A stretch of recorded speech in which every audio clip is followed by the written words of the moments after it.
अथ श्रीवाराही द्वादशनाम स्तोत्रम्। अस्य श्रीवाराही द्वादशनाम स्तोत्रस्य अश्वानन ऋषिः अनुष्ठुप् छन्दः। श्रीवाराही देवता श्रीवाराही प्रसाद सिद्ध्यर्थं सर्वसंकटहरण जपे विनियोगः।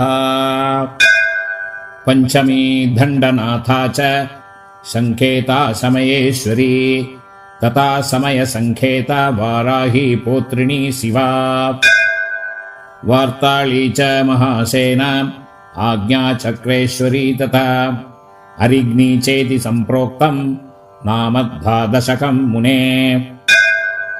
नाम द्वादशदा विज्ञ वज्रपञ्चरमध्यगः संकटे दुःखमाप्नोति न कदाचन मानवः।